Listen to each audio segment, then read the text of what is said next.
ప్రభు పేరట ఆరాధనకు కూడి వచ్చిన వాళ్ళందరికీ నా హృదయపూర్వకమైన వందనాలండి. అందరికీ వందనాలు, అందరికీ వందనాలు, దేవునికి స్తోత్రాలు, అందరికీ వందనాలు, దేవునికి స్తోత్రాలు. దేవుడు మిమ్మల్ని దీవించునుగాక. హల్లెలూయా. పోయిన వారం మనం ఒక వాక్యం విన్నాం. సత్కార్యములు చేయుటకై మీరు సిద్ధపడండి, అది మీకు ప్రయోజనం, అది మీకు ఆశీర్వాదము అని. మంచి పనులు చేసేదానికి దైవజనుడా నీవు సిద్ధపడు అని తిమోతికి పౌలు గారు చెప్పారు. అలాగే తీతు పత్రికలో విశ్వాసులందరికీ, ఆత్మీయులందరికీ, క్రైస్తవులందరికీ, దేవుని ఆరాధించే వాళ్ళందరికీ, ఆత్మీయులందరికీ దైవజనుడు చెప్పాడు. తీతు గారు ఆత్మీయులందరికీ చెప్పాడు, సత్కార్యములు చేయుటకు సిద్ధపడాలి అని. పౌలు గారు తిమోతికి చెప్పాడు, సత్కార్యాలు చేసేదానికి సిద్ధపడాలి అని. అంటే సేవకులైనా విశ్వాసులైనా ప్రతి ఒక్కరూ మంచి పనులు చేసేదానికి ఎంతో సిద్ధపాటు కలిగి ఉండాలని మనం విన్నాం. అలాగే సాతాను కూడా వాడు పనులు చేసేదానికి వాడు సిద్ధపడుతూ ఉంటాడని, దేవుని పిల్లలు మంచి పనులు చేస్తుంటే చెడు కార్యక్రమాలు చేసేదానికి సాతాను కూడా సిద్ధపడుతూ ఉంటాడని విన్నాం. అలాగే యుద్ధంలో జయం పొందేదానికి కూడా యుద్ధ వీరులుగా మనం సిద్ధపడాలనే మాట కూడా విన్నాం. యుద్ధానికి సిద్ధపడే వాళ్ళు బలహీనులుగా ఉండకుండా బలం పొందాలని, అలాగే కర్రల్ని ఈటె కత్తులుగా మార్చాలని, అలాగే బలహీనులు బలంగా ఉండాలని, ఇలా చాలా విషయాలు మనం విన్నాం. ఒక వ్యక్తి యుద్ధానికి సిద్ధపడేటప్పుడు యుద్ధ వస్త్రాలు ధరించుకోవాలని విన్నాం. రక్షణ అనే శిరస్త్రాణాన్ని ధరించుకోవాలని, సమాధానపు జోళ్ళు, సిద్ధ మనసు అనే సమాధానపు జోళ్ళు తొడుక్కోవాలని, విశ్వాసం అనే డాలు చేతబట్టుకోవాలని, వాక్యం అనే ఖడ్గాన్ని చేతబట్టుకోవాలని, దేవుని ఆత్మచేత నింపబడాలని, ఎల్లప్పుడూ ఎడతెగక ప్రార్థన చెయ్యాలి, అప్పుడే మనకు జయం కలుగుతుందనే మాటలు మనం విన్నాం. యుద్ధానికి ఒక వ్యక్తి సిద్ధం అవ్వాలి, సిద్ధపాటు అనే మాట మనం విన్నాం. మంచి పనులు చేసేదానికి సిద్ధపడాలి. అయితే ఆత్మీయ యాత్రలో మనం జయం పొందుకొని ముందుకు సాగాలంటే కూడా యుద్ధానికి వెళ్ళే యోధుడు ఎలా సిద్ధపడతాడో అలా సిద్ధపడాలనే మాటలు విన్నాం. ఈ వారంలో మరొక విషయాన్ని కూడా నేను మీకు జ్ఞాపకం చేస్తాను. ఆమోసు గ్రంథం 4వ అధ్యాయం, ఆమోసు గ్రంథం 4వ అధ్యాయం 12వ వాక్యాన్ని చదువుకుందాం. అందరు బైబిల్ తీసి చూడండి. 4వ అధ్యాయం 12వ వాక్యం. ఇశ్రాయేలీయులారా, నేను మీ ఎడల ఇలాగు చేయుదును,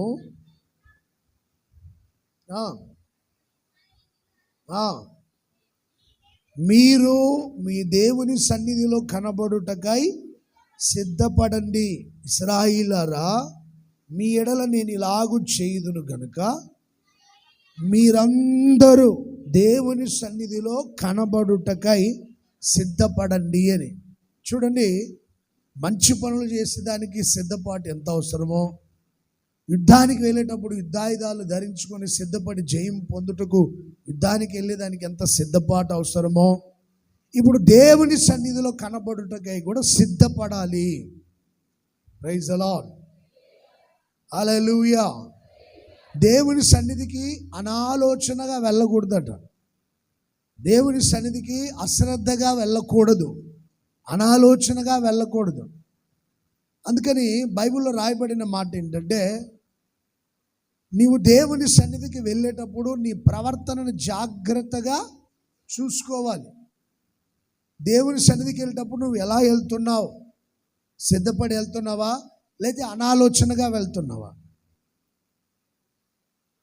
ఒక వ్యక్తి దేవుని సన్నిధిలో కనబడేటప్పుడు చాలా సిద్ధపాటు ఉండాలి. అశ్రద్ధగా ఉండకుండా శ్రద్ధగా ఉండాలి. ప్రవర్తన అంతటిని జాగ్రత్తగా చూసుకోవాలి. మాట్లాడే విధానాలు కానీ, తలంచే విధానాలు కానీ, నడుచుకునే విధానాలు కానీ, అన్నీ ప్రవర్తన విషయం, మనసు విషయంలో కానీ, మాటల విషయంలో కానీ, ప్రవర్తన అన్ని విషయాల్లో నీ ప్రవర్తన అంతటిని జాగ్రత్తగా చూసుకొని దేవుని సన్నిధికి వెళ్ళాలి. సిద్ధపాటు లేకుండా దేవుని సన్నిధికి వెళ్ళకూడదు, అనాలోచనగా దేవుని సన్నిధికి వెళ్ళకూడదు, ప్రవర్తన సరి చేసుకోకుండా దేవుని సన్నిధికి వెళ్ళకూడదు. మంచి ప్రవర్తన గలవారై దేవుని సన్నిధికి వెళ్ళేటప్పుడు నీ ప్రవర్తన అంతటిని సరి చేసుకొని, వస్త్రధారణ ఎలా ఉంది, బాహ్యంగా కనబడే దేహం, అలాగే అంతరంగంలో ఉన్న హృదయం, మనస్సు, ఆత్మ ఎలా ఉందో ఒకసారి ఆలోచించుకోవాలి. నీ మనస్సు చెడిపోయి కలతతో నింపబడి ఆ మనసంతా పాడైపోయి చెడు ఆలోచనలతో ఉందేమో, హృదయం పాడైపోయి చెడు ఆలోచనలతో ఉన్నావేమో. ఆ చెడు ఆలోచనలన్నీ తీసివేసి మంచి ఆలోచనతో హృదయాన్ని నింపుకొని దేవుని సన్నిధికి రావాలి. అలాగే బాహ్యంగా మనం కనబడే మన దేహాన్ని చక్కగా దేవుని సన్నిధిలో మనల్ని మనం సిద్ధపరచుకొని, సాధువైనట్టు మృదువైనట్టు గుణమనే అక్షయమైన అలంకారాన్ని ధరించుకొని, సియోను కుమార్తెలైతే కాళ్ళకి గజ్జలు కట్టుకొని గర్విష్ఠురాన్లై ఓరచూపులు చూసుకుంటూ నడుస్తూ ఉంటారంట. ఏ కుమార్తెలు ఇల్లు అంటే సేవకులని కూడా చెప్పొచ్చు, విశ్వాసులు, సేవకులు, ఆత్మీయులని కూడా చెప్పొచ్చు. సియోన్ అంటే ఏర్పరచబడింది కనుక సేవకులని కూడా చెప్పొచ్చు.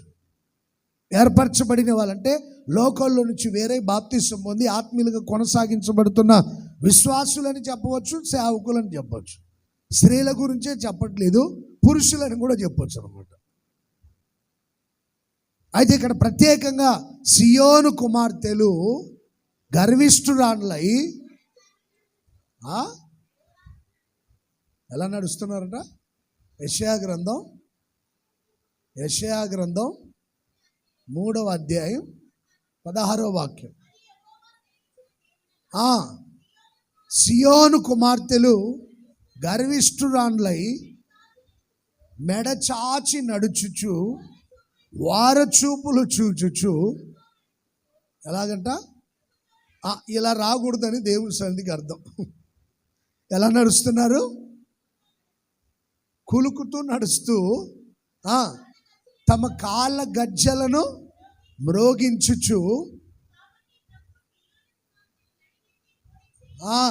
వినండి, జాగ్రత్తగా వినండి. దేవుని సన్నిధికి వచ్చినప్పుడు ఓరచూపులు చూసుకుంటూ రాకూడదు. కాళ్ళ గజ్జలు కట్టుకొని ఇంకా కాళ్ళ గజ్జలు మ్రోగించుచు, నాకు ఇంత బంగారు ఉంది, ఇంత వెండి ఉంది, ఇదిగో ఇది పరిస్థితి, నాకు ఇంత ధనం ఉంది, ఇంత సంపదలు ఉన్నాయని కాళ్ళ గజ్జలు మ్రోగించకూడదు, ఓరచూపులు చూడకూడదు, మెడ చాచి గర్విష్ఠురాలై నడవకూడదు. ప్రవర్తన అంతా మెడ దించాలి, తల దించి దేవుని సన్నిధికి దీనులై తగ్గించుకొని రావాలి. ఎవరిని బట్టి గర్విస్తున్నావు? దేన్ని బట్టి గర్వం? అందం ఉందనా? బలం ఉందనా? ధనం ఉందనా? వెండి బంగారాలు ఉన్నాయనా? అందం ఎంతో కాలం ఉండదట. చిన్నపిల్లలప్పుడు అందరు అందంగానే ఉంటారు, కోమలమైన దేహాలు ధరించుకొని ఎంతో అందంగా ఉంటారు. వయసు పెరిగే కొద్దీ ఏమవుతుంది? అందహీనం అయిపోతుంటారు.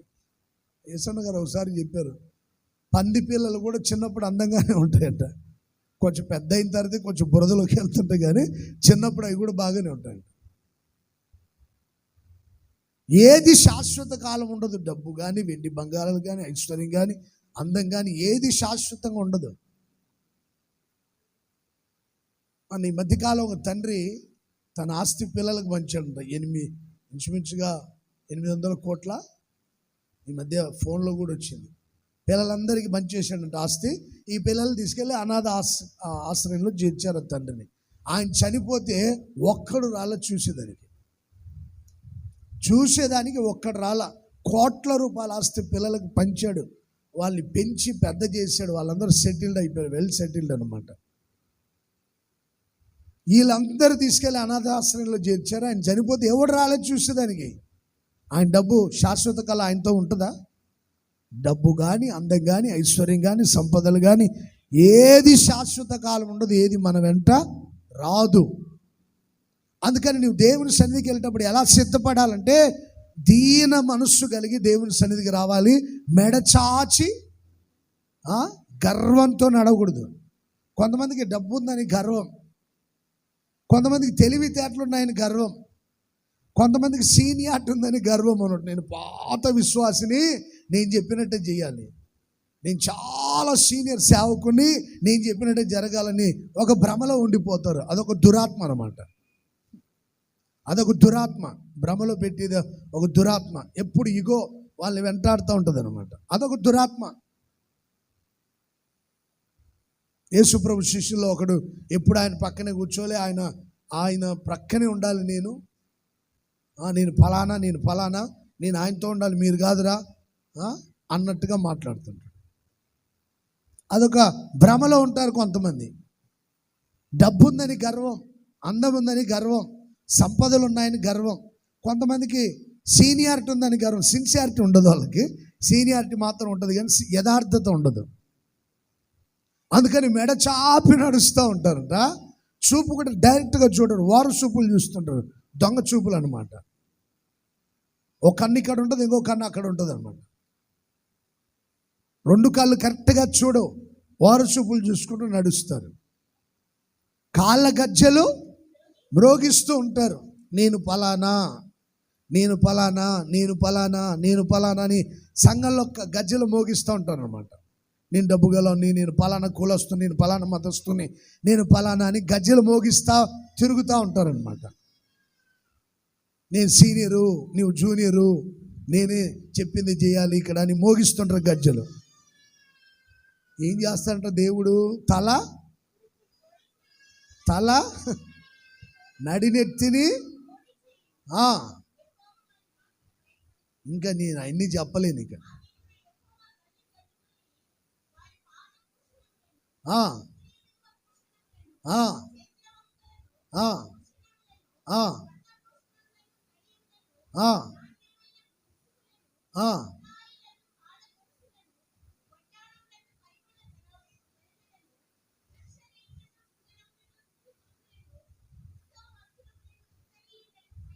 ఎన్ని సంగతులు ఉన్నాయి చూడండి అక్కడ. అన్నిటినీ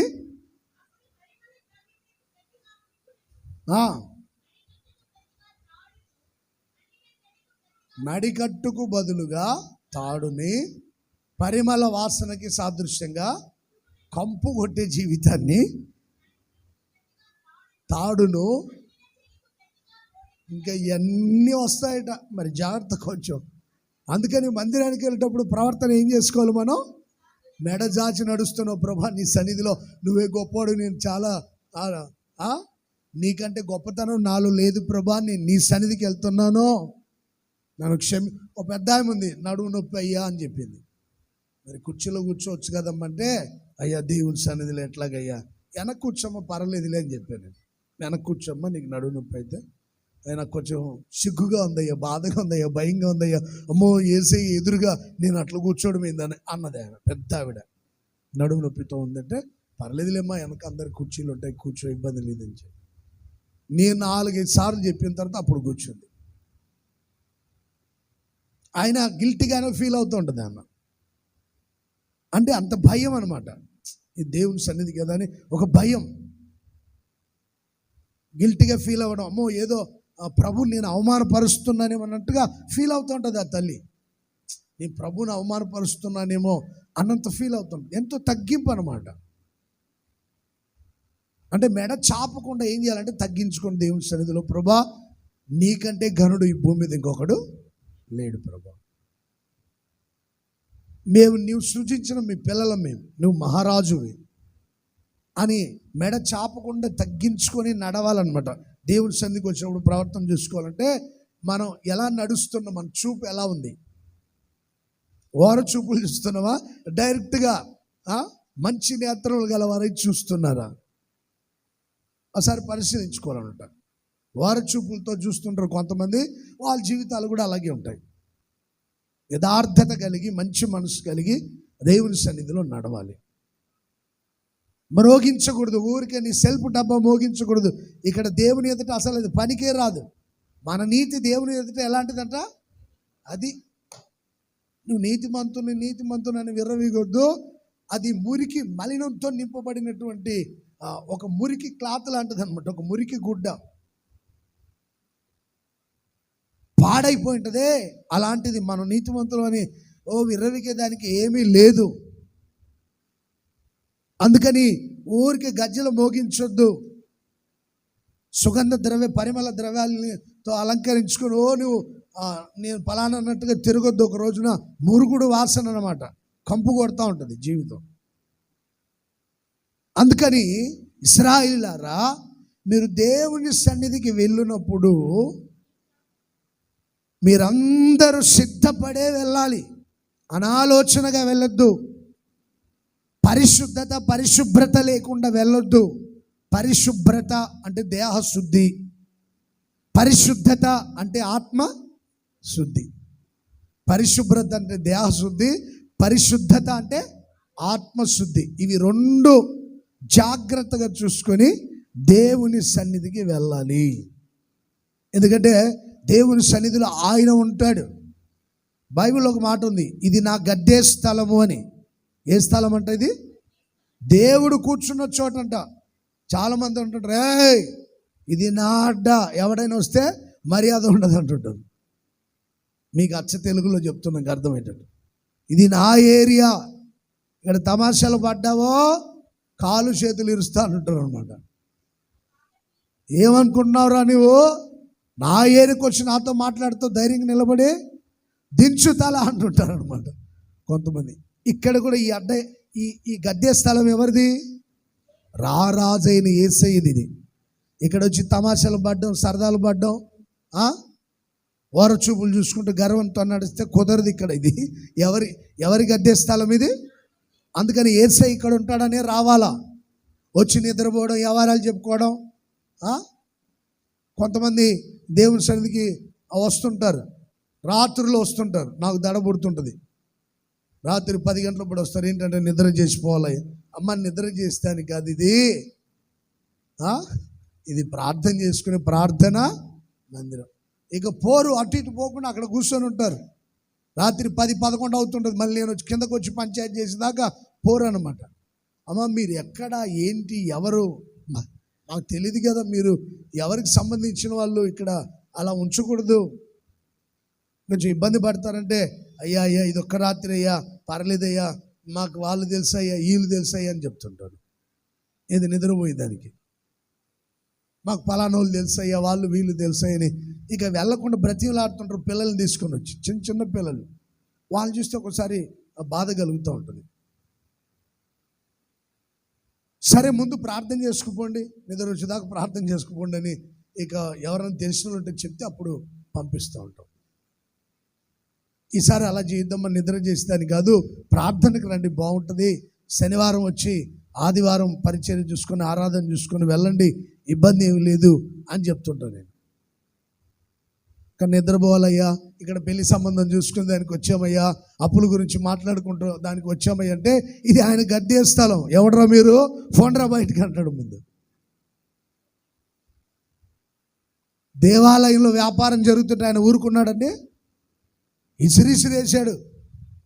గువ్వలమ్మి వారి బల్లల్ని ఇసిరిసిరేసాడంట. తాళ్ళతో ఆయన కొరడ అల్లుకొని తాళ్ళతో కొరడ చేసుకున్నాడంట. ఆయన ఒక్కొక్కరిని పిచ్చ కొట్టుడు కొట్టాడనమాట. ఏమనుకుంటున్నారు? ఇది వ్యాపార స్థలం అనుకుంటున్నారా? మందిరం అంటే భయం లేదా? దేవుని మందిరం అంటే ఆయన ఉంటాడనే సంగతి గ్రహించట్లేదా? ఇది దేవుని గద్దె స్థలం అన్న సంగతి తెలీదా? ఇక్కడ అత్యున్నత సింహాసనమందు ఆసీనుడైన దేవుడు సంచరిస్తుంటాడన్న సంగతి తెలీదా? దేవుని సన్నిధికి ఆసక్తితో రావాలి. దేవుని సన్నిధికి వచ్చినప్పుడు ప్రవర్తన సరి చేసుకొని రావాలి. దేవుని సన్నిధికి వచ్చినప్పుడు ఇది ప్రభువు నిలిచి ఉండే స్థలం అని గ్రహింపుతో రావాలి. ఇక్కడికి వచ్చి వ్యాపార పిల్లుగా చేయకూడదు. అర్థమవుతుందండి మీకు? ఇది వ్యాపార పిల్లుగా చేయకూడదు. వ్యాపారాలు చేయకూడదు, వడ్డీ వ్యాపారాలు చేయకూడదు.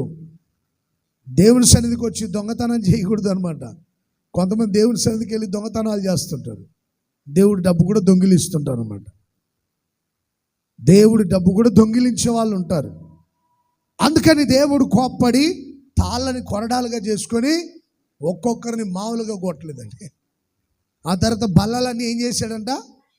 బల్లలన్నీ పడద్రోశాడు. రూకల్ని చల్లివేశాడు.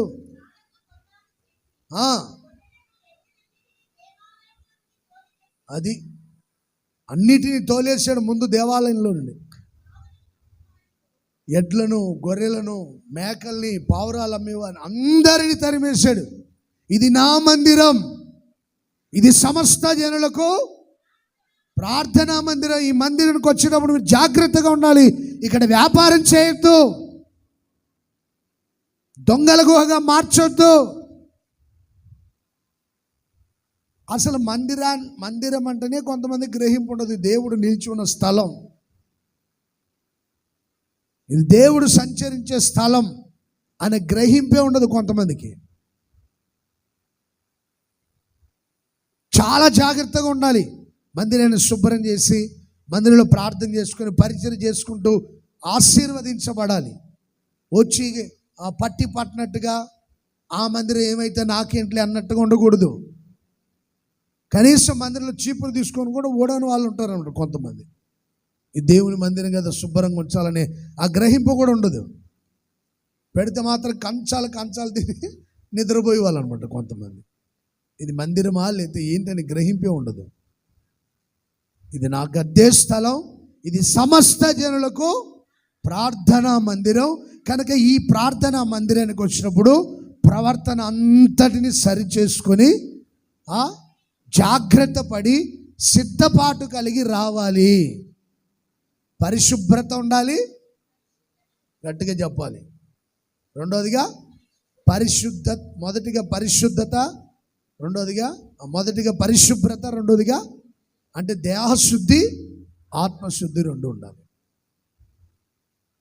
అక్కడ ప్రభు నిన్ను కలుసుకునేటువంటి ఒక ప్రత్యేకమైన చోటు కనుక ఆయన నిన్ను ఆశీర్వదించెళ్తాడు. ఈ మధ్య ఒక చిన్న ఒక వీడియో క్లిప్ నేను చూశానంట. ఒక సేవకురాలు చెప్తుంది, రోడ్డు మీద నీకు ఎంఆర్ఓ ఆఫీసులో పని ఉంది, రోడ్డు మీద వెళ్తుంటే ఎంఆర్ఓ గారు కలిశారు. అక్కడ అయ్యా నా పని చేసి పెట్టావా అంటే ఆయన ఏమంటాడు, ఆఫీస్కి వచ్చి కలవ అంటాడు. అంతేనండి, రోడ్డు మీద సంతకం పెడతాడా? జడ్జి గారు కలిశారు, జడ్జి గారు నీకు రోడ్డు మీద కలిశాడు, అయ్యా మరి నాకు న్యాయం తీర్చమంటే ఆయన ఏమంటాడు, కోర్టుకు అక్కడ తెలుసుకుందాం అంటాడు. కలెక్టర్ గారు కలిసి నీ బంధువు, మంచి స్నేహితుడు అవ్వచ్చు, ఫ్రెండ్ అవ్వచ్చు, బంధువు అవ్వచ్చు, కలెక్టర్ గారు పలానా పని చేసి పెట్టామంటే ఆ సోమవారం మంగళవారం వచ్చి ఆఫీసులో వచ్చి అంటాడు, రోడ్డు మీద పని చేయలేక నాయన, రోడ్డు మీద పని చేసి పెట్టలేక, ఎంఆర్ఓ కానీ కలెక్టర్ కానీ వీళ్ళందరూ రోడ్ల మీద పని చేయలేక వాళ్ళకు ఒక స్పెషల్ ఆఫీస్ ఉంటుంది, అక్కడ వాళ్ళు పని చేస్తారు. ఇక్కడ కూడా దేవునికి ఒక స్పెషల్ ఆఫీస్ ఎలా అధికారులకు ఉంటుందో, ఇది దేవుడు నివసించే ఒక ప్రత్యేకమైన స్థలం, ఆయన నిలిచి ఉండే స్థలం. ఇక్కడికి వచ్చిన ప్రతి ఒక్కరి పనులన్నీ ఆయన చక్కపరచునుగాక. ఆయన సన్నిధికి వచ్చిన మీ అవసరాలన్నీ ప్రభు తీర్చునుగాక. అధికారులు ఆఫీస్కి వెళ్ళినప్పుడు ఎలా పని చేసి పెడతారో, దేవుని సన్నిధికి వచ్చిన నీ పనులన్నిటిని కూడా ఆయన జరిగించునుగాక. Praise the Lord. అప్లికేషన్ వెళ్ళి ఆఫీసులో ఎలా ఇస్తావో అలాగే నీ సమస్యలని ప్రభు చేతికి అప్పగించెళ్ళు. తగిన సమయమందు రైట్ టైంలో ఆయన సన్నిధికి వచ్చిన నీ జీవితంలో యేసయ్య అద్భుతాలు జరిగించునుగాక, ఆశ్చర్య కార్యాలు జరిగించునుగాక. మనం విశ్వాసంతో నిలిచుండే ప్రతి చోటికి ఆయన వస్తాడు, ఆయన జ్ఞాపకం చేసుకునే ప్రతి స్థలానికి వస్తాడు. అయితే ఇది మాత్రం దేవుని సన్నిధి మాత్రం ఇది ప్రత్యేకమైనటువంటి చోటు కనుక ఇక్కడ ఆయన నిలిచి ఉంటాడు కనుక దేవుని సన్నిధికి వచ్చే ప్రతి ఒక్కరూ సిద్ధపడి రావాలని దేవుని వాక్యం సెలవిస్తుంది. సిద్ధపడి దేవుని సన్నిధికి వచ్చిన మీ అందరినీ యేసయ్య ఆశీర్వదించునుగాక. దినవృత్తాంతాల రెండవ గ్రంథం 2వ అధ్యాయం 4వ వాక్యాన్ని ఒకసారి చదవండి. 2 దినవృత్తాంతాలు 2వ అధ్యాయం 4వ వాక్యం. జీవము గల నా దేవుడైన యెహోవా సన్నిధిని సుగంధ ద్రవ్యములను, సుగంధ వర్గములను ధూపము వేయుటకై సన్నిధి రొట్టెలను నిత్యము ఉంచుటకును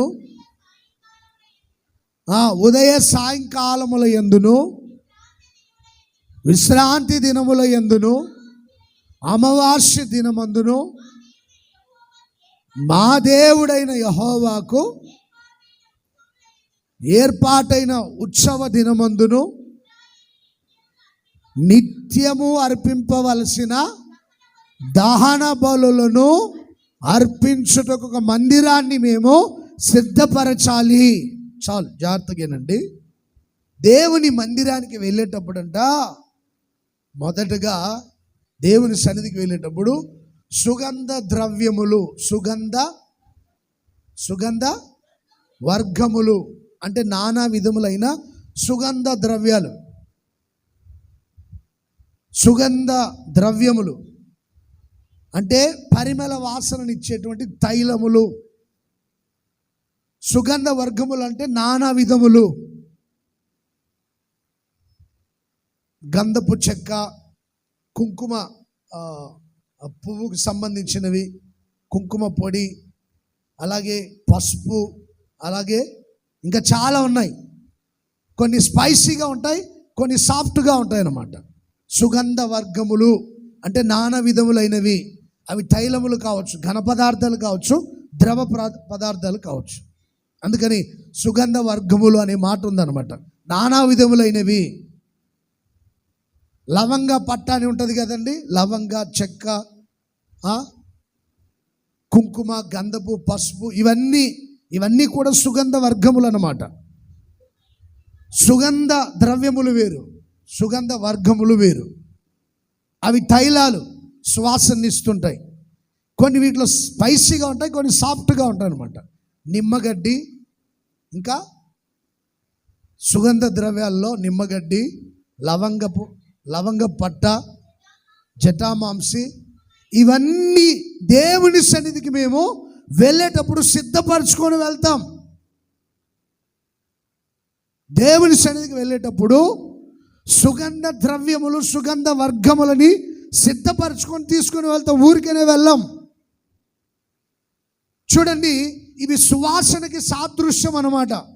అంటే దేవుని సన్నిధికి వెళ్ళేటప్పుడు మన సాక్ష్య జీవితాలు కంపు కొట్టకుండా పరిమళ సువాసనగా మార్చుకొని వెళ్ళాలి. దుర్వాసనతో నింపుకొని వెళ్ళకూడదు. సుగంధ ద్రవ్యములు పరిమళిస్తూ ఉంటాయే, సువాసననిస్తుంటాయే, అలా మన సాక్షి జీవితాలు ఎంతో పరిమళ సువాసన ఇచ్చేటట్లుగా ఉండాలి. యేసుక్రీస్తు మన సాక్షి జీవితాల్ని పరిమళ వాసనగా చేయాలని మన కోసం అర్పణగా బలిగా తనను తాను అప్పగించుకున్నాడని ఎఫెసీ పత్రిక 5వ అధ్యాయం ప్రారంభ వాక్యంలో రాయబడి ఉంటుంది.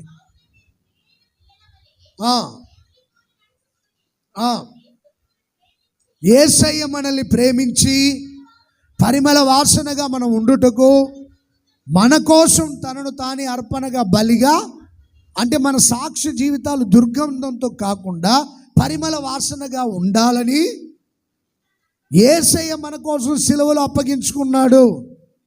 యేసయ్య మన కోసం మరణించాడు. యేసయ్య మన కోసం మరణాన్ని గెలిచి 3వ రోజున పునరుద్ధానుడై తిరిగి లేచాడు. ఎందుకయ్యా మీరు అప్పగించుకున్నారంటే మీ అందరి సాక్ష్య జీవితాల్ని పరిమళ వాసనగా చేయాలని. యేసయ్య చనిపోయింది అందుకు చేతగా కాదు.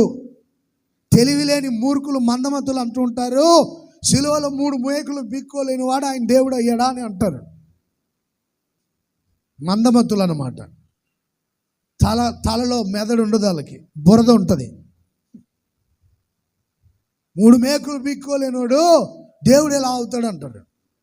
మన జీవితాన్ని పరిమళ వాసనగా మార్చాలని ఆయన చనిపోయాడు. ప్రేమ అంటేనే త్యాగం, ప్రేమ అంటేనే త్యాగం అయిపోవడం. ప్రియ సహోదరులారా, ప్రేమ శాశ్వత కాలం ఉంటుంది కనుక అది మన కోసం త్యాగం అయిపోయింది. అమర్యాదగా నడవలేదు, ఉప్పొంగలేదు.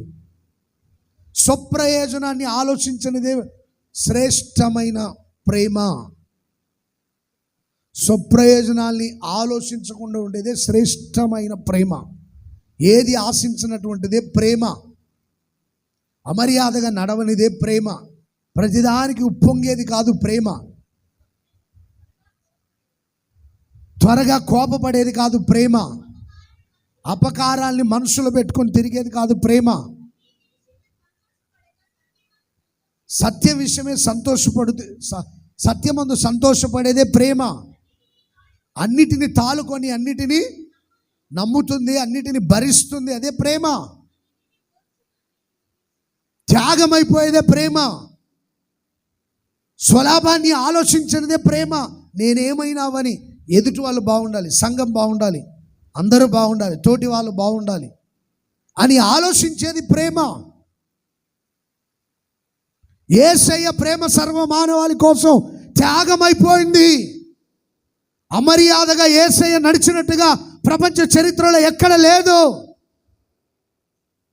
తన స్వప్రయోజనాన్ని ఆలోచించినట్టుగా లేదు.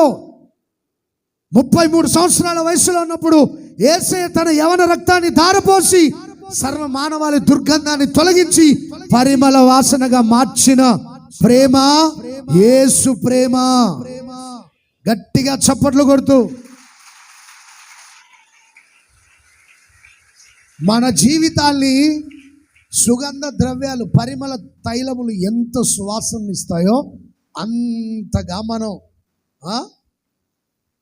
పరిమళ సువాసనతో మన సాక్ష్యాలు ఉండాలని ఆయన మరణించాడు. కొంతమంది సాక్ష్యాలు ఎలా ఉంటాయో తెలుసండి? పలానాయనన్నా ఆయన గురించి మీరు చెప్పొద్దన్నా, ఆయన గురించి చెప్పొద్దన్నా, డబ్బులు తీసుకుంటాడు కానీ ఎగ్గొడుతూ ఉంటాడు, యథార్థవంతుడు ఏం కాదన్నా. ఒక ఆయన బీపీ రేజ్ అవుతుంది, పలానా ఆయన గురించి అడిగితే బీపీ రేజ్ అయిపోయింది అన్నా, ఆయన గురించి చెప్పొద్దు, దొంగ, డబ్బులు తీసుకుంటాడు కానీ ఇవ్వడు. పలానా ఆమె గురించి చెప్పొద్దన్నా, వ్యభిచారి, పలానా ఆయన వ్యభిచారి, పలానా ఆమె మంచిది కాదు, పలానా ఆయన మంచోడు కాదు, పలానా ఆమె కోపిస్తుంది, భయంకర కోపిస్తుంది, అసలు ఆమె గురించి చెప్పొద్దు. బీపీ రేజ్ అయిపోతుంది ఆయనకి. ఎవరన్నా నేను ఆ సంఘంలో చేసి వచ్చి అడుగుతూ ఉంటే వాళ్ళ గురించి ఎందుకు, రండి మీరు రండి, పోదండి రండి, వాళ్ళ గురించి చెప్పదు, అసలు వాళ్ళ గురించి అడగొద్దన్న, వాళ్ళ పరిస్థితులు బాగలేవు అంటున్నాడు. అంటే ఇలా సాక్ష్యాలు ఏమయ్యాయి? చెప్పాలి గట్టిగా. ఇశ్రాయేలీయులు దేవుని సన్నిధికి వెళ్ళేటప్పుడు పరిమళ ద్రవ్యములు, సుగంధ వర్గములని, అంటే నానా విధములైన సుగంధ ద్రవ్యాలు, అవి ఘన పదార్థాలు కావచ్చు, ద్రవ పదార్థాలు కావచ్చు, సాఫ్ట్నెస్గా ఉండేవి కావచ్చు, స్పైసీగా ఉండేవి కావచ్చు, దేవుని సన్నిధికి తీసుకుని వెళ్తారు. అది వాళ్ళకి సిద్ధపాటు అన్నమాట. ఆ దేవుని సన్నిధికి వెళ్ళేటప్పుడు అన్ని తీసుకున్నారా, సిద్ధపరిచారా అంటే నేను మిమ్మల్ని అవన్నీ తెమ్మని చెప్పట్లా. ఆ సుగంధ ద్రవ్యములలో ఉన్న ఆ పరిమళం, ఆ సువాసన, అలాంటి సాక్షి జీవితం కలిగి జీవిస్తూ దేవుని సన్నిధికి రావాలని చెప్తున్నా. దుర్గంధంతో ఉండొద్దు, పరిమళ వాసనగా ఉండాలి మనందరి జీవితాలు. యేసయ్యలా మన జీవితాల్ని పరిమళ సువాసనగా మార్చాలని ఒక సేవకునిగా నేను కోరుకుంటున్నా. దుర్గంధంతో ఉండిన వాడి ప్రక్కన ఎలా మనం నిలబడమో, మరి మన సాక్షి జీవితాలు కంపు కొడుతుంటే ప్రభు మనతో ఉంటాడా? అహశ్వరోష్ కాలంలో యవనస్తురాలైన కన్యకల్ని సిద్ధపరిచి రాజు ఎదుట వస్తీకి బదులుగా రాణిగా సిద్ధపరిచేదానికి యవనస్తురాలను తీసుకుని వెళ్ళేటప్పుడు 1 సంవత్సరం రోజులు పట్టింది వాళ్ళని అలంకరించేదానికి. మీరు ఎస్తేరు గ్రంథం 2వ అధ్యాయం 12వ వాక్యాన్ని చదువుతారా? ఎస్తేరు గ్రంథం, అందరు బైబిల్ తీసి చూడండి. ఎస్తేరు గ్రంథం 2వ అధ్యాయం 12వ వాక్యం. 6 మాసములు గోపరస తైలముతో సుగంధ వర్గములు, ఇక్కడ అన్ని పదార్థాలు ఉంటాయి చూడండి. గోపరస తైలముతో సుగంధ వర్గములతో స్త్రీల పరిమళ క్రియల కొరకైనా అనేక విధములైన పదార్థములతోనూ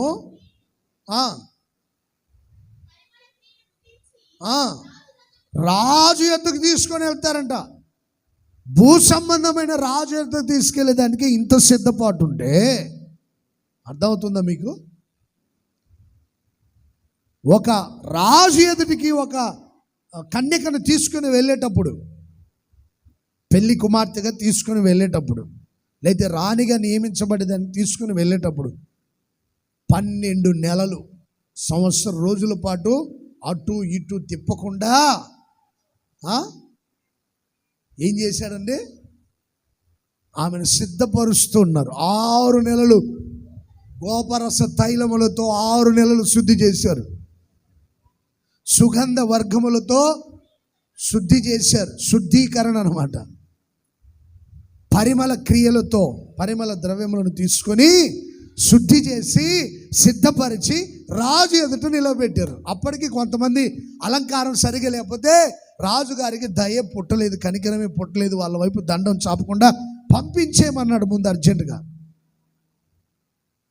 ఈ మనిషి అలంకారం సరిగా లేదు, ఈమె అలంకారం చూస్తుంటే నాకేమో జంతువులు గుర్తొస్తున్నాయి, మనుషులు గుర్తు రావట్లేదు, పంపించేమని చెప్పాడు. ఒక్కొక్కరి అలంకారం ఒక విధంగా ఉంది, నచ్చలేదు రాజుగారికి. కానీ షండుడైన హేగే అలంకరించాడే ఎస్తేరుని. మిగతా స్త్రీలందరూ వాళ్ళకి ఇష్టం వచ్చిన అలంకారాన్ని ధరించుకున్నారు, కానీ ఎస్తేరు మాత్రం హేగే అలంకరించాల అలంకారం తప్ప ఇంకొకటి కోరలేదు. తనను తాను సిద్ధపరచుకుంది, దైవ సేవకుల సిద్ధపాటుకి అంగీకరించింది. వెళ్ళి అక్కడ నిలబడుకుంటే వెంటనే రాజుగారికి దయ పుట్టింది. ఆమె వైపు రాజదండాన్ని చాపాడు. చప్పట్లు కొడదామా? వెంటనే రాజుగారి సింహాసనం ప్రక్కనే ఆమెకు సింహాసనం వేయబడింది. అక్కడ కూర్చుంది, తల మీద కిరీటం ధరించుకుంది. సంవత్సరం రోజులు సిద్ధపాటు. ఏది ఒక రాజు దగ్గరికి వెళ్ళాలంటే, ఇప్పుడు రారాజైన యేసయ్య దగ్గరికి వెళ్ళాలంటే ఎంతకాలం సిద్ధపడాలి? మనం సంపూర్ణంగా మనం సిద్ధపరచుకున్నప్పుడు దేవుడు మనల్ని ఆయన సింహాసనం మీద ఆయనతో కూడా కూర్చుండబెట్టుటకు మనం తీసుకుని వెళ్తాడు. Praise the lord. సంపూర్ణంగా సిద్ధపరచబడిన వాళ్ళు ప్రభువుతో కూడా ఉంటారు. దానికి ఎంత టైం పడుతుందో నేను చెప్పలేను. అలంకరించుకుంటూనే ఉండాలా.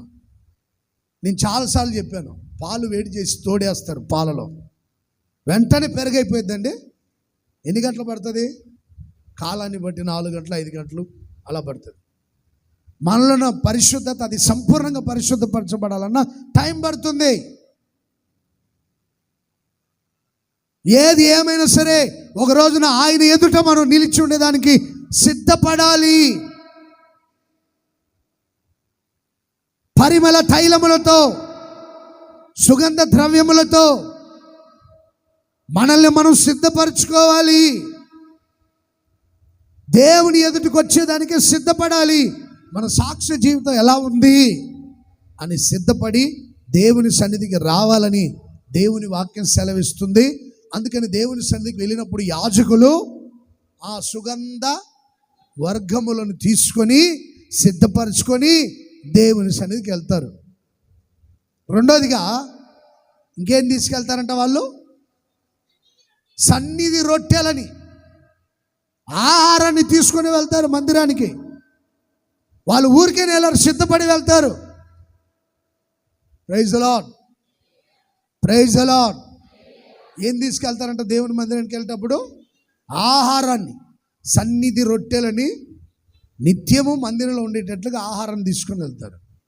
మందిరానికి వెళ్ళేటప్పుడు ఆహారం తీసుకొని వెళ్ళారు పాత నిబంధన భక్తులు. మలాకీ గ్రంథం 3వ అధ్యాయం 10వ వాక్యంలో మాట ఉంటుంది, చదువుతారా? నా సన్నిధిలో ఆహారం ఉండునట్లుగా మీ 10వ భాగం అంతయు మీరు నా మందిరపు నిధిలోనికి తీసుకొని రావాలి. దీన్ని చేసి మీరు నన్ను శోధించినప్పుడు ఆకాశపు వాకిన్లను విప్పి పట్టజాలనంత విస్తారమైన దీవెనలు మీ మీద కుమ్మరించదనుగాక. దేవుడు కుమ్మరించునుగాక. పట్టజాలనంత విస్తారమైన దీవెనలు కావాలనుకున్న వాళ్ళు ఆమెను చెప్పండి. ఆశీర్వాదాలు కావాలనుకున్న వాళ్ళు ఆమెను చెప్పండి. విస్తారమైన దీవెనలు కావాలనుకున్న వాళ్ళు ఆమెను చెప్పండి. Praise the lord. అయితే నా మందిరములో నిత్యము ఆహారం ఉండునట్లుగా మీరేం చేయాలంట? 10వ భాగాన్ని తీసుకొని రావాలి దేవుని సన్నిధికి. అంటే దేవుడికి ఆహారం తక్కువ కాదు అడిగింది, ఆయన మందిరంలో నిత్యం ఏముండాలి? ఆహారం ఉండాలి. ఏముండాలి దేవుని మందిరంలో? ఆహారం సమృద్ధిగా ఉండాలి. అందుకని సన్నిధి రొట్టెల బల్ల మీద రొట్టెలు ఉంచేదానికి వాళ్ళు సిద్ధపరచుకొని ఆహారం తీసుకొని వెళ్ళేవాళ్ళు. మీరు 10వ భాగం ఇచ్చి దేవుణ్ణి శోధించండి, ప్రభువా నీకు పలానా రోజు నేను డబ్బులు ఇవ్వలేదా, మరి నాకు ఇప్పుడు అవసరం వచ్చింది నాకు ఇవ్వవా అని అడిగితే దేవుడు ఇస్తాడేవాడా? గట్టిగా చెప్పాలా, బిగ్గరగా చెప్పండి. ప్రభు ఇస్తాడేవాడా? మనకి ఖచ్చితంగా కార్యం జరిగిస్తాడు ఆయన. అసలు తిని 10వ భాగం తిని మొత్తం తిని తిరిగా అనుకో, దీవెన ఎలా వస్తుంది? ఇంకా అక్కడ చాలా మాటలు రాయబడి ఉంటాయి. ఇచ్చి నన్ను శోధించండి, ఆకాశపు వాక్యములు విప్పి దీవెనలు కుమ్మరిస్తాను, మీ పంటను తినివే పసరు పురుగుల్ని గద్దిస్తాను, మీ భూమి పంట నాశనము చెయ్యను, మీరు విత్తనాలు వేసిన విత్తనాలు అవి నూరంతలుగా ఫలించునుగాక, అకాల ఫలములు రాలిపోయినట్లుగా రాలిపోకుండా వాటిని దేవుడు స్థిరపరచునుగాక, ఏ తెగులు రాదు, పంట పొలములను పాడు చేసే పసర పురుగులను దేవుడు గద్దించునుగాక, తెగుళ్లను గద్దించునుగాక, మీ పంట పొలములు అకాల పొలములు రాల్పక ఉండునట్లు స్థిరంగా ఉండునుగాక. ఆనందపురములోని ఆనందకరమైన దేశంలో మీరు ఉంటారు. ఏ దేశంలో ఉంటారంట?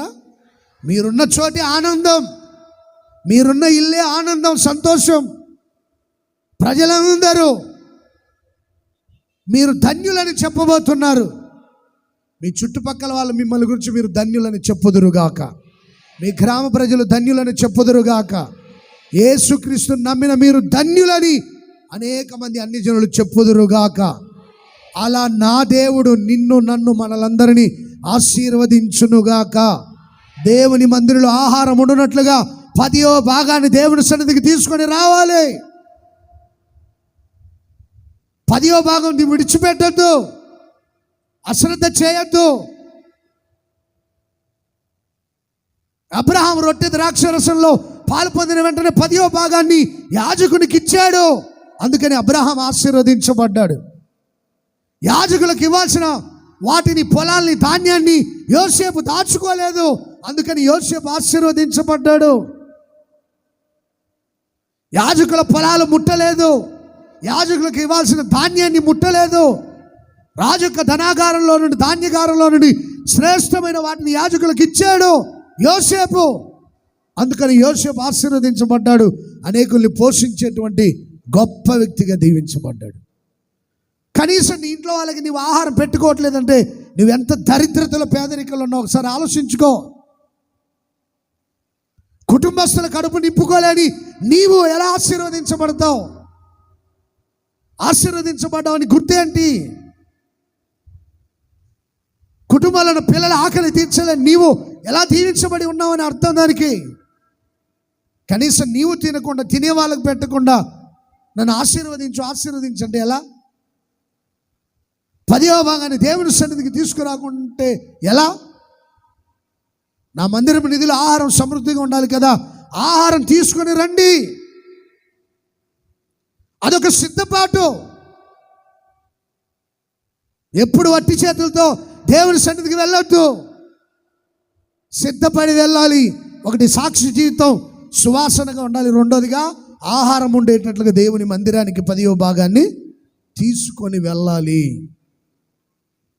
Praise the lord. అట్టి కృప ధన్యత మీకు దేవుడు దయచేయునుగాక. అలాంటి సిద్ధపాటు ప్రతి ఒక్కరిలో దేవుడు కలిగించునుగాక. హల్లెలూయా, హల్లెలూయా. నా దేవుడు ప్రతి ఒక్కరిని సిద్ధపరచునుగాక. చివరిగా దహన బలులు. ఏం తీసుకొని వెళ్తారంట మందిరానికి? దహన బలులు అర్పించుటకు. Praise the lord. దహన బలులు అర్పించుటకు పవిత్రమైన పక్షులని నోవాహు గారు, నోవాహేనా? ఆదికాండం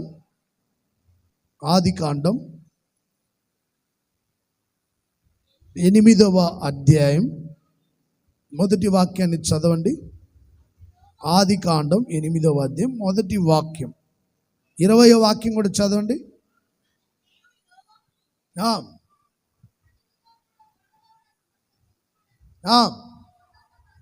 సమస్త పశువులను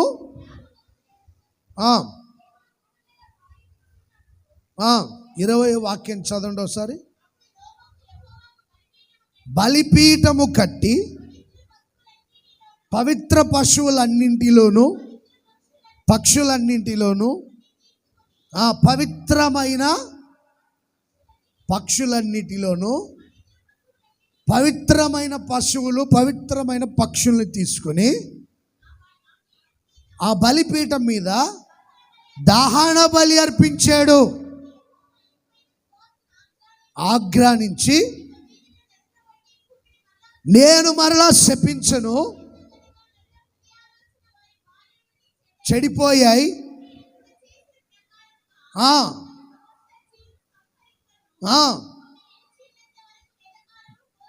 భూమి నిలిచినంత కాలం వెదకాలము, భూమి నిలిచినంత వరకు వెదకాలము, కోతకాలము, శీతోష్ణములను, వేసవి శీతాకాలములను రాత్రింబగళ్ళు ఉండక మానవు అనుకొనెను. చప్పట్లు కొడదాము గట్టిగా. దహన బలులు అర్పించిన నోవాహును ఆశీర్వదించి, మీరు ఫలించి అభివృద్ధి పొందండి, దేవుడు మీ అందరినీ ఫలింపచేయునుగాక. నమ్మిన వాళ్ళు గట్టిగా ఆమేన్ చెప్పండి. దేవుడు మిమ్మల్ని ఆశీర్వదించునుగాక. ఎట్లనగా మీరు ఫలించి అభివృద్ధి పొందుదురుగాక. ప్రైజ్ ది లార్డ్, హల్లెలూయా. పిల్లలు లేని వాళ్ళందరికీ పిల్లల్ని దేవుడు దయచేయునుగాక. ఉన్న పిల్లలందరికీ ఆరోగ్యం, కాపుదల, క్షేమం, ఆశీర్వాదం దయచేయునుగాక. మీరు ఫలించి అభివృద్ధి పొందుదురుగాక. దహన బలులు అర్పించిన నోవాహును తన సంతతిని దేవుడు ఆశీర్వదించాడు.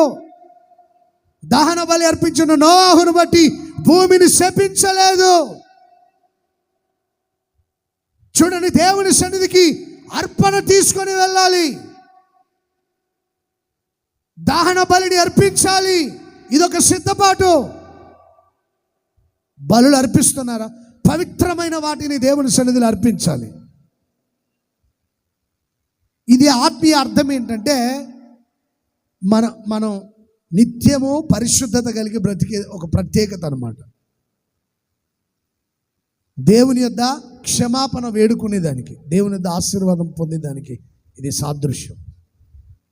చూడండి, ప్రతి ఉదయమున కుమారుల నిమిత్తం యోబు గారు ఏం చేశారు?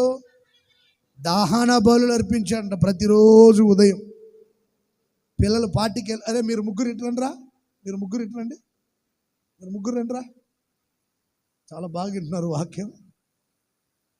యోబు గారి పిల్లలు రోజు పార్టీకి వెళ్ళొస్తారంట. విందు రోజు ఫంక్షన్స్ ఉంటాయి అన్నమాట. రోజు పార్టీకి వెళ్ళొస్తుంటారు వీళ్ళు. విందుకి వెళ్ళొస్తుంటారు. వాళ్ళ బంధువులు ఏమైనా విందులు పార్టీ జరిగితే శుభ్రంగా తిని ఫుల్ ఎంజాయ్ చేసి వస్తారు.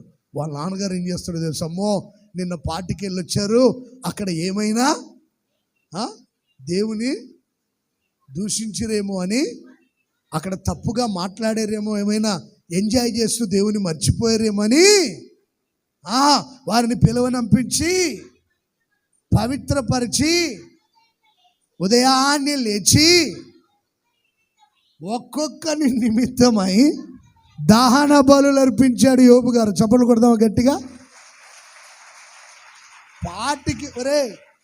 పార్టీకి వెళ్ళావు, ఏం మందు తాగావరా అని అడగడంట. ఏదో చేసే వచ్చింటాడని పొద్దున్నే లేపి బలి అర్పిస్తాడు. అర్థమవుతుందండి? వీడు ఫంక్షన్కి వెళ్ళాడు, అక్కడ ఏమైనా బూత్ మాటలు మాట్లాడాడేమో, నానా జాగ్రత్తరా, అక్కడికి వెళ్ళొచ్చావు కదా, ఏమైనా దేవుని దూషించావు, అక్కడ ఏమైనా దేవునికి విరోధంగా మాట్లాడావా, అలా మాట్లాడొద్దురా, నీకోసం దహన బలి అర్పిస్తాను. పొద్దున్నే లెగ్గొట్టి శుభ్రం చేసి వీళ్ళ కోసం మందిరానికి తీసుకెళ్ళి అక్కడ దహన బలి అర్పించాడు. Praise the lord, praise the Lord. అక్కడ ఏమైనా తాగి తందనాలు ఆడావు, బాబు రాత్రి ఫంక్షన్కి వెళ్ళావు కదరా, అక్కడ మీ ఫ్రెండ్స్ ఎవరైనా కలిసారా, తాగుబోతులు తిరుగుబోతులు వాళ్ళతో కలిసి సరదాలు పడి ఏమైనా బూతులు మాట్లాడేవా నానా, రారని ఈయన్ని శుభ్రం చేసి శుద్ధి చేసి ఏం చేశాడంటే ఈయన కోసం ఒక బలి అర్పించాడు. ఈయన కోసం బలిపీఠం మీద బలి పశువులు అర్పించబడుతూ వచ్చి. దేవునికి బలులు అర్పణలు ఇష్టం ఉండవు. బలియు అర్పణ కోరవు నీవు, బలి అయితివా నీవు నా కొరకే. ఎంత చక్కటి కీర్తనలండి. ప్రభా, నువ్వు బలులు అడిగితే, నువ్వు తైలం అడిగితే వేలాది నదులంత విస్తార తైలం ఇస్తాను. ఏడాది దూడలు నీకు అర్పిస్తాను. బలి అడిగితే నీకు ఇష్టం కాదు కదా అది. దహన బలి సంపూర్ణంగా సమర్పించుకోవడం. దేవుని సన్నిధికి వచ్చినప్పుడు పూర్తిగా సమర్పించుకొని రావాలి. ఇక్కడ యేసయ్య ఉంటాడు, ఆయన ఆశీర్వదిస్తాడు, ఆయన మాట్లాడి సరి చేస్తాడు. పిల్లల్ని పిలిచి రోజు ఏం చేస్తున్నాడండి? చూచండి. Praise the lord. ఏం చేశాడండి? దహన బలులు అర్పించాడు. అయితే అది మన జీవితాల్ని పరిశుద్ధపరిచే ఒక ప్రత్యేకమైనటువంటి అనుభవం, లేకపోతే దేవుని యొద్ద క్షమాపణ వేడుకునే ఒక అనుభవం. సర్వాంగ బలిగా అర్పించబడేది దహన బలి. దహన బలి అర్పించి బలిపీఠం మీద కాలుస్తారంటే సంపూర్ణంగా సమర్పించుకోవడం అని అర్థం. Praise the lord. కుడి చేతిని పైకి ఎత్తి గట్టిగా హల్లెలూయా చెప్పండి. హల్లెలూయా. దహన బలి శుద్ధీకరణకి, అలాగే క్షమాపణకి, సంపూర్ణంగా అర్పించుకునే అర్పణకి సాదృశ్యం. అందుకని దేవుని మందిరానికి వచ్చినప్పుడు ఇశ్రాయేలుల సిద్ధపాటు ఏంటంటే, మొదటగా సుగంధ ద్రవ్యముల వర్గములను, అలాగే రెండోదిగా సన్నిధి రొట్టెల ఆహారాన్ని, మూడోదిగా దహన బలిని తీసుకొని వచ్చి దేవుని సన్నిధిలో అర్పించారు. అందుకని దేవుడు వారిని ఆశీర్వదించి గొప్ప చేస్తూ వచ్చాడు. ఆయన సన్నిధిలో సంపూర్ణమైన సంతోషం ఉందని గ్రహించండి. దేవుని సన్నిధికి వచ్చేటప్పుడు సిద్ధపడి 16వ కీర్తన 11వ వాక్యం ఆ మాట చదవండి ఒకసారి. నీ సన్నిధిలో సంపూర్ణమైన సంతోషం కలదు, సుఖములు కలవు. దేవుని సన్నిధిలో ఏముందంట? ఘనత, మహిమ, ప్రభావాలు, సంపూర్ణ సంతోషాలు ఉన్నాయి. ఆయన సన్నిధికి వచ్చిన మీ అందరికీ వీటిని దయచేయునుగాక. దుఃఖం నిట్టూర్పులు తొలగించి సంపూర్ణ సంతోషం కలుగు చేయునుగాక. హల్లెలూయా. చెప్పాలి గట్టిగా, హల్లెలూయా, హల్లెలూయా, హల్లెలూయా. ఆయన సన్నిధిలో సంపూర్ణ సంతోషం. ఆయన మందిరానికి వచ్చిన మీ అందరికీ దేవుడు దయచేయునుగాక, మనందరికీ దయచేయునుగాక. ఘనత, మహిమ, ప్రభావములతో నింపి ఘనపరచునుగాక. ఆయన సన్నిధిలో మేలులు ఉన్నాయి, ఆ మేలుల చేత మిమ్మల్ని నింపునుగాక. అయితే ఎలా రావాలి దేవుని సన్నిధికి? సిద్ధపడి రావాలి. పాత నిబంధన భక్తులు పరిమళ ద్రవ్యములని, అంటే సాక్ష్య జీవితాన్ని కాపాడుకొని ఆహారాన్ని, దేవుని మందిరానికి ఆహారాన్ని తీసుకుని రావాలి. అలాగే దహన బలి అర్పించాలంటే సంపూర్ణంగా ప్రాణాత్మ దేహాల్ని సమర్పించుకొని మందిరానికి రావాలి. ఓరచూపులు చూసుకుంటూ, కులుకుతూ, గజ్జల శబ్దం వినిపిస్తూ అలా నడవకూడదని దేవుని వాక్యం సెలవిస్తుంది. కనుక సిద్ధపడండి. దేవుని సన్నిధికి వచ్చిన నీతిమంతులు కృతజ్ఞతలు చెల్లిస్తారంట. దేవుని సన్నిధికి వచ్చిన యథార్థవంతులు ఆయన సన్నిధిలో నిలిచి ఆయన్ని ఆరాధన చేస్తారు. డాంబికులైతే దేవుని సన్నిధిలో నిలవలేరు. యథార్థవంతులు, నీతిమంతులైతే ఆయన సన్నిధికి వచ్చి ఆయన్ని స్తుతిస్తారు. ఆ మాట కూడా చదవండి. 141 కీర్తన 13వ వాక్యం. నిశ్చయముగా నీతిమంతులు నీ నామమునకు కృతజ్ఞతాస్తుతులు చెల్లించెదరు. యథార్థవంతులు నీ సన్నిధిలో నివసిస్తారు. నీతిమంతులైతే కృతజ్ఞతలు చెప్తారు, యథార్థవంతులైతే ఆయన సన్నిధిలో నివాసం చేస్తారు. కనుక దేవుని సన్నిధికి వచ్చిన మీరు ఆయన్ని స్తుతించండి. ఆయన సన్నిధిలో నివసించి మీరు ధన్యులు. దేవుడు మిమ్మల్ని ఆశీర్వదించి దీవించునుగాక. Praise the Lord. హల్లెలూయా. చెప్పాలి గట్టిగా, హల్లెలూయా, హల్లెలూయా, హల్లెలూయా. ఆయన సన్నిధిలో నిలిచిన మీ అందరినీ దేవుడు ఆశీర్వదించునుగాక. ఆయన సన్నిధికి వచ్చేటప్పుడు మీ సాక్షి జీవితాన్ని కాపాడుకొని వస్తే మిమ్మల్ని ఇంకా పరిమళింప చేయనుగాక. ఆయన సన్నిధికి వచ్చేటప్పుడు ఆహారం తీసుకొని వస్తే ఆకాశపు వాక్యంలో విప్పి దీవెనలు కుమ్మరించునుగాక. ఆయన సన్నిధికి వచ్చినప్పుడు సంపూర్ణంగా సమర్పించుకొని వస్తే సంపూర్ణంగా మిమ్మల్ని పరిశుద్ధపరిచి ప్రభు రాకడికి సిద్ధపరచునుగాక. చివరిగా ఒక్క మాట చెప్పి నేను ముగిస్తాను. మత్తయి సువార్తమానం 25వ అధ్యాయం 10వ వాక్యం. మత్తయి సువార్త 25:10. సిద్ధపడి ఉన్నవారు, మొదటి వాక్యం కూడా చదవామా?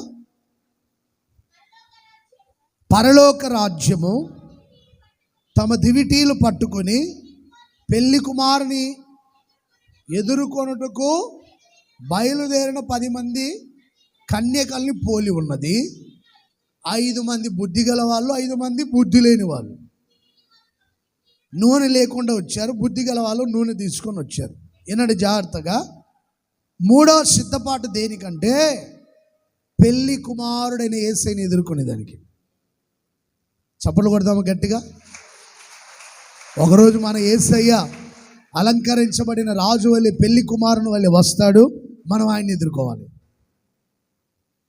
ఖచ్చితంగా ఎదుర్కోవాలి. మనకుండే సిద్ధపాటు ఏంటంటే పెళ్లి కుమారుని ఎదుర్కొనేదానికి కావాల్సిన సిద్ధపాటు.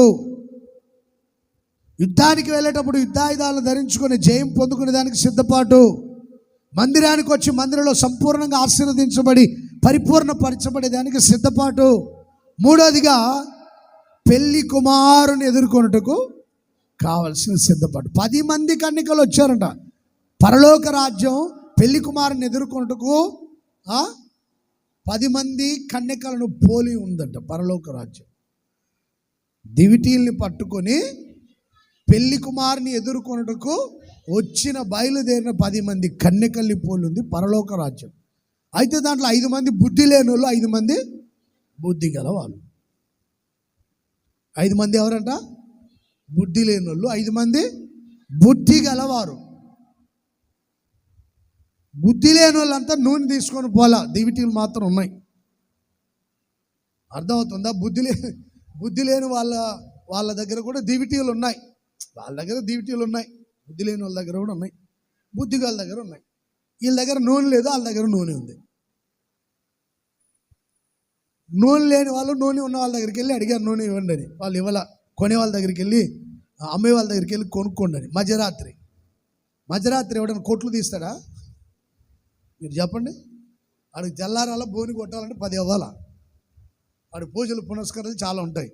మధ్యరాత్రి వెళ్ళి నూనె అమ్మంటే ఎవడు అమ్ముతాడు? ఆ జ్ఞానం కూడా లేకపోతే ఎట్లా? రాత్రిలో నూనె అయిపోయింది, నూనె తేపంటే ఎవడు తీస్తాడు కొట్టు? బుద్ధి గలవాడు అయితే సాయంకాలం కొనుక్కోవచ్చుగా. బుద్ధి కలిగిందంటే ఎప్పుడు కొనాలి నూనె? పొద్దున్న నుండి సాయంత్రం దాకా టైం ఉంది కదా, అప్పుడు కొనకుండా రాత్రి నూనె కొట్టుకు పంపిస్తే ఎవడిస్తాడు నీకు నూనె? తలకాయల మెదడుందా లేదా? బుద్ధి ఉందా లేదా? ఈ బుద్ధి లేని కణికలు అంటే వాళ్ళే. రాత్రిలో నూనె కొంటే ఎవడిస్తాడండి? మీరు చెప్పండి. కొట్టుకు రాత్రి మధ్యరాత్రి వచ్చి నూనె చెప్పారు సుబ్బారావు కొట్లు అంటే సుబ్బారావు ఉంటాడు అక్కడ? మీరు చెప్పండి. సుబ్బారావు కొట్టుకెళ్ళి నూనె చెప్పంటే ఉంటాడా సుబ్బారావు? ఆయన రెస్ట్ తీసుకుంటాడు. పోయా నూనె, ఇప్పుడే చేయట్రా, అసలు నువ్వు నూనె కొనేవాడు దొంగ, నూనె దొబ్బేసి దానికి వచ్చావు అంటాడు. అంతే. ఒకడే వచ్చావు 10 మంది వచ్చి పరా అంటాడు. ఎప్పుడు కొనాలి నూనె? పొద్దున్న నుంచి సాయంత్రం రాత్రి 9 దాకా ఉంటుంది టైం. నూనె ఎంత, దాని బతికి ఎంత అండి? 1 లీటర్ నూనె ఎంత పడుతుంది? లీటర్ నూనె ఎంత పడుతుంది? బుద్ధి లేనివాడు, బుద్ధి గలవాడు. పెళ్లి కుమారుని ఎదుర్కోవాలంటే సిద్ధపాటు ఉండాలి కదా. దివిటీలో నేను చెప్పేది మామూలు నూనె కాదు, హృదయంలో పరిశుద్ధాత్మ నూనె. Praise the Lord. హృదయం అనే సిద్ధలో ఏ నూనె ఉండాలి? పరిమళ తైలం, ప్రతిష్ఠిత తైలం, పరిశుద్ధాత్మ తైలం ఉండాలి. అప్పుడు పెళ్లి కుమారుడు వచ్చాడు. రెండో అంటే దివిటీల్లో నూనె ఉండాలి అంటే దివిటీ వెలిగించుకొని వెళ్ళిపోయారు. పెళ్లి కుమారుని ఎదుర్కొన్నారు. నూనె లేని వాళ్ళంతా తీయండో, ఎవడు తీస్తాడు? రెండో అన్న వెంటనే 5 మంది కన్యకలు బుద్ధిగల వాళ్ళు వెళ్ళారు. బుద్ధి లేని వాళ్ళు కొట్ల చుట్టూ తిరుక్కుంటూ కూర్చొని తలుపులు వేసిన తర్వాత తీయండి బాబు తలుపులు తీయండి. మేము ఓసన మందిరం వాళ్ళం, మేము పెంతెకోస్తలం, మేము బాప్టిస్ట్ వాళ్ళం, మేము లూథరన్ వాళ్ళం, తీయండు. మేము ఓసన మందిరం వాళ్ళం, తీయండి అంటే తీస్తారా? ఓరి అసలు నువ్వు ఎవడో నాకు తెలియదు, పోరా బాబు ముందు బయటికి. నేనండి పలానా పేతురు గారినండి. పేతురా పేరు అయితే తెలుసు కానీ నువ్వెవడో నాకు తెలియదు అంటాడు ఆయన. పేతురు చాలామంది పెట్టుకున్నారు. పేతురులు, యోహాన్లు చాలామంది ఉన్నారు, యాకోబులు చాలామంది ఉన్నారు. యోహాన్లు, యాకోబులు, సీమోను, ఆంధ్ర చాలామంది ఉంటారు. అబ్రాహాం, ఇస్సాకు, యాకోబు, ఇమానుయేలు అని చాలామంది ఉంటారు. ఎస్తేరమ్మ, సువార్తమ్మ, సుజ్ఞానమ్మ, ఆజ్ఞేసమ్మ అందరు ఉంటారు బాగానే. అసలు నీ పేరు నాకు తెలుసు, ఎప్పుడో పేర్లు తెలుసు, నాకు పేర్లు తెలుసు, నాకు బైబిల్ నా పేర్లే పెట్టుకున్నారు మీరంతా. నా పేరు నాకే చెప్తావు ఏంట్రా మరలా నువ్వు? అసలు నువ్వెవడో నాకు తెలియదు. బుద్ధి లేనోడు నువ్వు ఇప్పుడు వస్తే ఎలా? పో బయటికి, నువ్వెవడో నాకు తెలీదు, నువ్వెవడో నాకు తెలియదు అంతే. బుద్ధి గల వాళ్ళైతే నూనెతో నింపుకొని ఉంటారు. పరిశుద్ధాత్మ కూటానికి వచ్చి పరిశుద్ధాత్మతో నింపబడిందంటే కొంతమందికి అసలు పరిశుద్ధాత్మ కూటం ఉందన్న సంగతి మాకు తెలియదు అంటున్నారు. పరిశుద్ధాత్ముడు ఉన్నాడన్న సంగతే మాకు. ఎఫెసు ప్రాంతానికి పౌలు గారు ఆ దైవజనులు వెళ్ళినప్పుడు పరిశుద్ధాత్మ పొందారు మీరంటే అసలు పరిశుద్ధాత్ముడు ఉన్నాడన్న సంగతి మాకు తెలియదు అన్నట్టున్నారు. పరిశుద్ధాత్మ కూటానికి కూడా రావట్లా. ఎలా ఉన్నారు చూడండి మరి. వీళ్ళు బుద్ధి గల వాళ్ళు అనాలా, బుద్ధి లేని వాళ్ళు అనాలి వీళ్ళని? ఏనండి మీరు అర్థం చేసుకోండి. ఒక 2 గంటలు దేవుని సన్నిధికి వచ్చి ఆత్మతో నింపబడి కనిపెట్టుకొని వెళ్తే ఎంత బాగుంటుంది. ఖాళీగా గోళ్ళు గిల్లుకుంటూ కూర్చోద్దండి అమ్మా. అయ్యా మీకే చెప్తున్నా, నువ్వు బుద్ధి గలవాడు అయితే హృదయమైన సిద్ధులు ఏముండాలి? పరిశుద్ధ తైలంతో నింపుకొని ఉండాలి. ఒక రోజున పెళ్లి కుమారుడు వచ్చాడు, రండి అంటే దివిటేలు వెలిగించుకొని వెళ్ళిపోవడమే. బుద్ధి లేనిలాగా తిరగొద్దు. శనివారం కూటం మానుకొని సిద్ధపాటు ఉందా? మరి ముఖ్యంగా సంఘ పెద్దలు, వాలంటీర్లు, పరిచారకులు శనివారం దేవుని సన్నిధికి వచ్చి ప్రార్థన చేసుకోండి. ఒక 2 గంటలు దేవుని సన్నిధిలో ఏమైంది ప్రార్థనకు రాకుండా? పరిశుద్ధాత్ముడు ఉన్నాడన్న సంగతి మాకు తెలియదు అన్నారు కదా వాళ్ళు. బాప్తిసం పొందారు కానీ ఆత్మ గురించి తెలీదు. ఇప్పుడు విశ్వాసులు కూడా పరిశుద్ధాత్మ కూడిక ఉందా పాస్టర్ గారు అని అడిగినట్టు అయిందనమాట. నీవైనా నేనైనా మనందరూ ఒక రోజున పెళ్లి కుమారుడైన యేసుని ఎదుర్కోవాలి. Praise the Lord. ఆయన్ని ఎదుర్కొన్నట్టు కావలసిన తైలం ఉండాలి. దివిటీలు ఉంటే సరిపోదు, మనిషి ఉంటే సరిపోదు. మనిషి ఆత్మలో దేవుని ఆత్మ ఏకమైపోవాలి.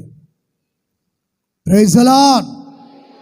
యుద్ధానికి సిద్ధపడిన యోధుని వలె ఉండాలి, దేవుని సన్నిధికి సిద్ధపడిన ఆత్మీయుని వలె ఉండాలి. పెళ్లి కుమారుని ఎదుర్కొనే బుద్ధి గల కన్యకల వలె సిద్ధపడి ఉండాలి. అప్పుడే ఆయన వస్తాడు, మనం ఆయన ఎదుర్కొంటాం. ఏది నీ సిద్ధపాటు ఏది? ఇప్పుడు కాదులే ప్రభు రాకడ ఎప్పుడు వస్తుందో అన్నట్టుగా ఉన్నారు.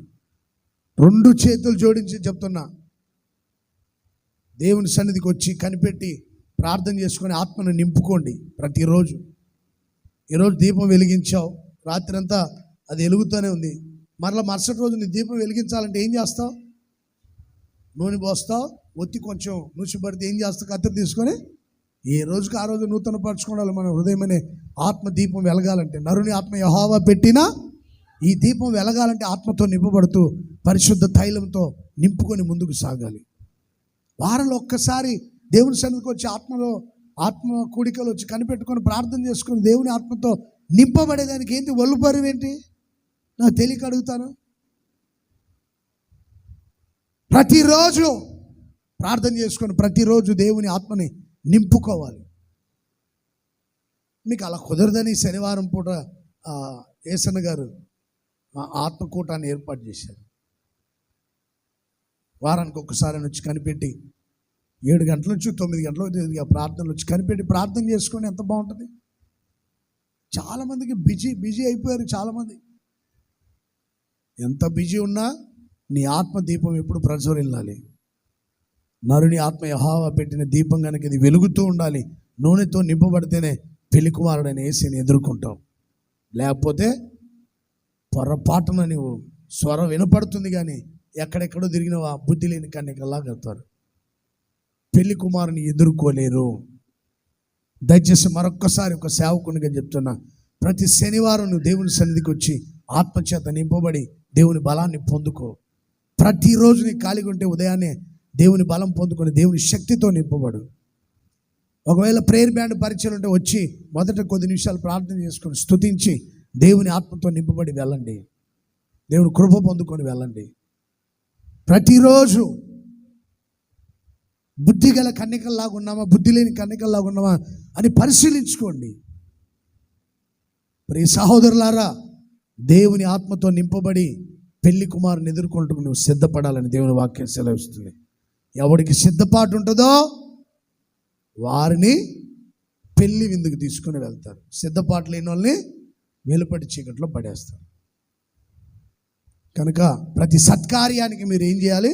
సిద్ధపడండి. అది మీకు ప్రయోజనం. ఏం ప్రయోజనం? యుద్ధానికి సిద్ధపడితే జయం, మందిరానికి వెళ్ళేదానికి సిద్ధపడితే ఆశీర్వాదం, పెళ్లి కుమారుని ఎదుర్కొనే దానికి సిద్ధపడితే పరలోక రాజ్యంలో పెళ్లి కుమారుని పెళ్లి విందులో ఉంటాం. కొద్ది మాటలు దేవుడు మీ వినికిడిలో స్థిరపరిచి నెరవేర్చునుగాక.